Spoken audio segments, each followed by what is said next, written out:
आज का मेरा वीडियो ये है कि डीएफ क्यों अपने पार्टनर से रन करने लग जाती है और कब रन करती है। हालांकि कितने बार भी डीएफ कोशिश करती है अपने पार्टनर से रन करने का, अपने पार्टनर को डिटैच करने का, वो नहीं कर पाती है। बहुत कोशिश करती है और ये पॉसिबल तब होता है जब डीएफ जो है मस्कुलिन एनर्जी में शिफ्ट करती है। तब ऐसा पॉसिबल होता है कि वो अपने पार्टनर को चेज़ नहीं करती है और रन करना शुरू कर देती है। तो मैंने हमेशा ही बताया है कि ये रनर चेजर का कॉन्सेप्ट पे जर्नी आधारित है और एक पार्टनर पहले रन करता है, फिर दूसरा पार्टनर रन करता है, फिर दोनों को रियलाइजेशन होता है, फिर दोनों रीयूनियन की एनर्जी में चले जाते हैं। तो ऐसे जर्नी कंप्लीट हो जाती है। लेकिन स्टार्टिंग यही से स्टार्ट होती है कि डीएफ जो है वो चेज़ करती है और उनके पार्टनर उनसे रन करते हैं। लेकिन यहाँ उलट है कि ऐसा कब होता है कि डीएफ ही रन करने लग जाती है। तो ऐसा तब होता है दोस्तों जब कि डीएफ इनर वर्क स्टार्ट कर देती है, अपना सेल्फ लव स्टार्ट कर देती है, तब अपने पार्टनर से वो रन करना शुरू कर देती है। और क्यों करती है? क्योंकि वो मस्कुलिन एनर्जी में टैप करना शुरू कर देती है और मस्कुलिन एनर्जी को समझना शुरू कर देती है और अपने कंफर्ट जोन को मतलब छोड़ देती है। तो इस तरीके से वो अपने पार्टनर की सारी बातों को फिर से गौर करती है, जो उन्होंने उनके साथ जो टाइम स्पेंड किया होता है ना, उन चीज़ों पर वो गौर करना शुरू कर देती है। उनके साथ साथ क्या क्या हुआ होता है पास्ट में, कौन से लोग उनके साथ कैसा बिहेव करते हैं, उनके घर वाले, उनके परिवार वाले, उनके मायके ससुराल जो भी हैं, उनके दोस्त, और उनके साथ कैसा बिहेव, कैसा ट्रीटमेंट किया जाता है, उन सब बातों को वो याद करना शुरू कर देती है। और याद भी वो इसलिए करती है क्योंकि वो मस्कुलिन एनर्जी में टैप कर जाती है। और जैसे ही वो मस्कुलिन एनर्जी में टैप करती है, वो दिमागी तौर से चीज़ों को समझने की कोशिश करने लग जाती है। और उससे पहले वो फेमिनिन एनर्जी में होती है, यानी कि मून की एनर्जी में होती है।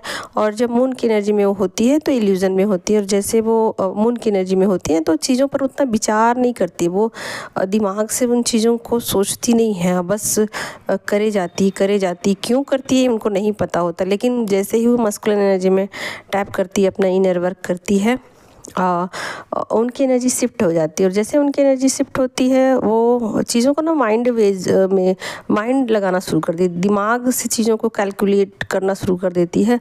और पुरानी सारी मेमोरीज जो है ना, उनके सामने आनी शुरू हो जाती है और सब चीज़ पर वो गौर करने लग जाती है। और जैसे ही वैसा करती है, उनको अपने पार्टनर से अचानक से एक नफ़रत सी लगने लग जाती है। उनको ऐसा लगता है उनके पार्टनर ने उनके साथ चीट किया, उनको धोखा दिया और बहुत सारी चीज़ें उनके साथ गलत की हैं, ठीक है।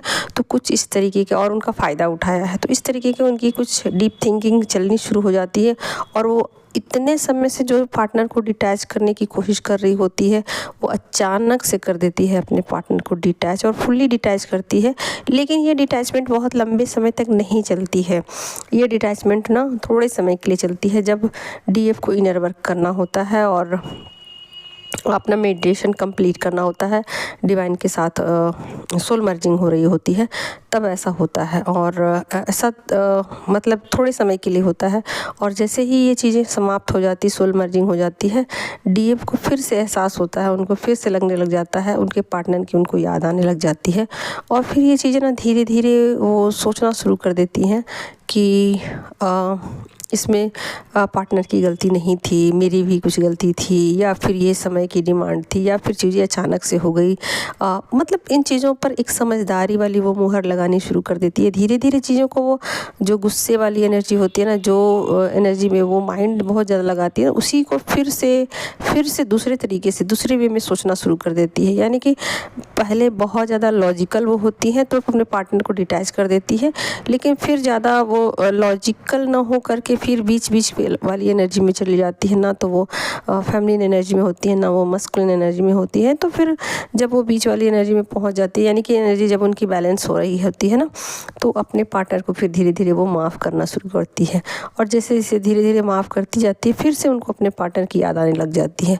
तो ये मैंने सिर्फ इसलिए बताया कि कई बार ऐसा होता है कि बहुत सारी फैमिली ऐसे सोचती हैं कि पार्टनर को मतलब हमेशा के लिए क्या डिटैच किया जाता है, तो नहीं, पार्टनर हमेशा के लिए डिटैच नहीं होते हैं। पार्टनर थोड़े समय के लिए डिटैच होते हैं और ऐसी फीलिंग आती है जब इनर वर्क करना होता है और डिवाइन के साथ उनकी सोल मर्जिंग हो रही थी, और तब ऐसा होता है कि उनको थोड़े समय के लिए अपने पार्टनर से डिटैच कर दिया जाता है और उनके अंदर एक ऐसी एनर्जी डाली जाती है जिससे कि वो अपने पार्टनर से नफ़रत करने लग जाए। और जब हम किसी चीज़ से नफ़रत करते हैं ना, तो आसानी से उसको डिटैच कर पाते हैं। और जब अपने पार्टनर को थोड़े समय के लिए हम डिटैच करते हैं ना, तो उसी वक्त में, उसी टाइम पीरियड में उनकी सोल जो है डिवाइन के साथ मर्ज होती है। और इसीलिए ये प्रोसेस होता है। और जैसे ही उनकी सोल डिवाइन में मर्ज होती है और उनके पार्टनर जो है फिर से दोबारा उनकी लाइफ में मतलब उतने समय तक उनके पार्टनर को कहीं बिजी कर दिया जाता है या किसी भी तरीके से पार्टनर को दूर कर दिया जाता है। ये पूरी तरीके से डिवाइन प्लानिंग होता है। सब कुछ डिवाइन के मर्जी से चीज़ें चल रही होती हैं प्रोसेस वाइज। तो ये एक तरीके से जर्नी का सब कुछ प्रोसेस है, बारी बारी से दोनों पर अप्लाई होता है। और जब डीएफ जो है ना मस्कुलिन एनर्जी में एंटर करती है तो बहुत ज़्यादा वो गुस्से में भी होती है, गिल्ट की एनर्जी में होती है। यहाँ पर फियर नहीं होता है, लेकिन गुस्सा बहुत होता है और गिल्ट भी बहुत होता है। उनको अपने खुद के किए पर बहुत ज़्यादा पछतावा होता है, शर्मिंदगी उनको फील होती है कि मैंने ऐसा क्यों किया। तो हालांकि उनकी अवेकनिंग स्टार्ट ही होती है, तो ऐसे में उनको पूरी सच्चाई पता नहीं होती है और ऐसे में उनको बहुत ही ज़्यादा बेचैनी होती है, बहुत गुस्सा भी आता है, बहुत घबराहट भी होती है कि अब मैं क्या करूं वाली फीलिंग उनके अंदर आती है। और यहाँ से उनकी अवेकनिंग भी स्टार्ट ही हो जाती है। तो जैसे जैसे उनकी मस्कुलिन एनर्जी बैलेंस होती जाती है, चीज़ें जो है ना, सच्चाइयाँ जो है ना सामने धीरे धीरे आनी शुरू होती है। और यहाँ पर जो सच्चाइयाँ आती है, इसमें फेमिनिन जो है ना वो गुस्सा ही करती हैं और गुस्सा उनका बहुत ज़्यादा होता है। इसी वजह से जो डीएम है ना उनको डिटैच कर दिया जाता है थोड़े समय के लिए, क्योंकि ऐसे में वो गुस्सा भी उतार सकती हैं उनके ऊपर। और ऐसे तो वो पूरी तरीके से अकेली ही होती हैं और इसी वजह से डिटैचमेंट की एनर्जी में उनको लाया जाता है, ताकि जब उनकी अवेकनिंग स्टार्ट होगी तो वो गुस्सा तो बहुत होंगी, बहुत ज़्यादा हाइपर होंगी। तो ऐसे में किसी पर भी उनका गुस्सा उतर सकता है उनका गुस्सा।